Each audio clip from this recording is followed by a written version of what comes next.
여러분 안녕하십니까? 백원호 전 청와대 민정비서관이 정부 서울 청사가 있는 상성동 별관 3층에서 별도의 특별감찰반인 별동대를 운영했던 것으로 알려져 있습니다. 백원호 전 비서관은 그곳에서 여러 국정농단을 진두지휘했다는 그런 의혹에 휩싸여 있기도 합니다. 그런데 이 별동대에 소속이던 청와대 행정관이 작년 11월 1일 참고인 신분으로 검찰 출석을 앞둔 상태에서 숨진 채 발견이 됐습니다. 그가 검찰로 온대 복귀에 근무하던 상태에서 그런 불행한 일이 발생했던 것입니다. 검찰이 이와 관련해 서울 서초경찰서를 압수수색한 바 있습니다. 그리고 숨진 수사관의 아이폰을 확보한 바 있습니다. 아울러 사망 현장에서 발견된 자필 메모 등 유류품 또한 압수하기도 했습니다. 그리고 곧장 디지털 포렌식 작업에 착수했던 것으로 알려져 있습니다.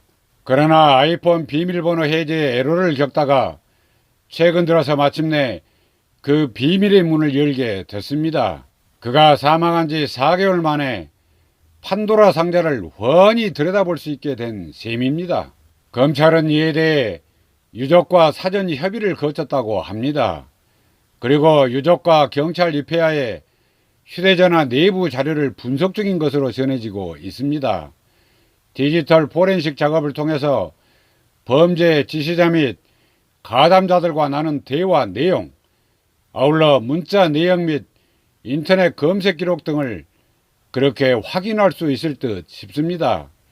그리고 요즘은 휴대폰으로 이메일까지 전송하는 경우가 많아서 그 또한 고스란히 드러날 것으로 관측되고 있습니다. 선거 공작 의혹 사건을 열어젖히는 핵심 증거가 될 것으로 여겨지고 있습니다. 그에 관련된 사람들의 정치적 사망 선고는 물론이고 형사적 측면에서도 죄를 명키가 어려울 듯 싶습니다. 검찰은 수사관의 사망 경위 등에 대해서도 철저히 규명할 방침으로 전해지고 있습니다. 사실 해당 수사관의 죽음을 놓고 석연치 않게 여겨졌던 점도 적잖이 있었던 듯 싶습니다. 특별히 그가 검찰에 복귀한 뒤 청와대 관계자들로부터 압박성 연락을 자주 받았다는 그런 취지의 주변 지인들 발언이 언론에 보도된 바 있기도 합니다. 그런데 여기서 참으로 회개했던 일을 거론하지 않을 수 없습니다. 숨진 수사관의 가짜 유서가 트위터를 비롯한 인터넷 공간에서 대거 유포됐기 때문입니다. 당시 해당 가짜 유서에는 숨진 수사관이 마치 윤석열 검찰총장과 검찰을 비난하는 것처럼 내용이 꾸며져 있었습니다. 그러한 가짜 유서가 여러 사람을 통해서 공유되기도 했습니다. 그리고 그걸 진본 유서로 인식하는 그런 사람도 점점 늘게 됐던 것도 부인할 수가 없습니다. 그러나 정작 숨진 수사관이 남긴 진짜 유서에는 윤 총장에게 미안하다는 말, 그리고 가족을 잘 부탁한다는 그런 내용이 남겨져 있었습니다.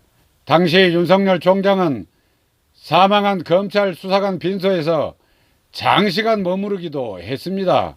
그러면서 아끼던 수사관이었다는 말과 함께 유족들에게 미안하다는 말도 곁들였습니다. 아울러 눈물을 흘리기도 했습니다.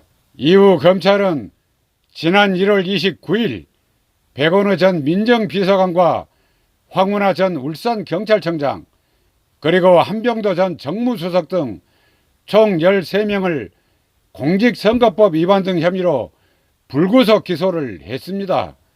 아울러 이들에 대한 첫 재판은 오는 4.15 총선이 끝난 후인 4월 23일로 예정된 것으로 알려지고 있습니다. 그들 모두 선거 공작 연루 의혹을 받고 있는 경우입니다. 무릇 선거는 민주주의의 핵심 요체입니다. 그런데 이를 짓밟은 선거 공작 의혹은 민주주의를 유린하고 또 국민을 우롱한 치역의 범죄라고 아니할 수 없습니다. 더욱이 이런 엄청난 범죄에 연루된 사람이 4.15 총선에 출마하고 있다는 점입니다. 익산을 한병도, 대전 중구 황운하 후보 등이 그렇습니다. 그리고 이와는 다른 경우에 속합니다만 전주병 김성주 후보 또한 문제를 제기하지 않을 수 없습니다. 시민단체가 그를 공직선거법 위반, 직권남용, 업무상 배임 혐의 등으로 고발한 상태에 있기 때문입니다. 아울러 울산 중구 임동호 후보 또한 공직선거법 위반으로 고발당한 상태에 있기도 합니다. 그런데도 이들에게 공천장을 지어준 그 민주당 지도부 행태를 어떻게 이해할 수 있을지 참으로 난감한 생각이 앞설 뿐입니다. 그야말로 민주주의를 말할 최소한의 자격조차 상실하고 있다고 그렇게 말하지 않을 수 없습니다. 아울러 지역민을 업신여기고 또 조롱하는 것에 다름 아닌 것입니다. 한국 정당사에도 치명적 오점을 남긴 것으로 그렇게 기록될 것임이 분명해 보입니다. 특히 문재인 정권의 향후 국정 운영에 있어서 매우 큰 걸림돌로 작동될 것임은 명약관화한 사실입니다. 재판에 출석을 해야 하고 경우에 따라서는 구속될 수도 있습니다. 이를 안다면 선거에 출마할 것이 아니라 근신하고 자중자애할 수 있어야 했습니다. 그러나 그들은 그러지 못했습니다. 그로 인해 문재인 대통령 내임덕을 촉진할 소지가 한층 높아지고 말았습니다. 본인들은 물론이고 대통령까지 더욱 어려운 궁지로 그리 내몰리게 됐음을 안타깝게 여기며 오늘 방송은 여기까지 하겠습니다. 감사합니다.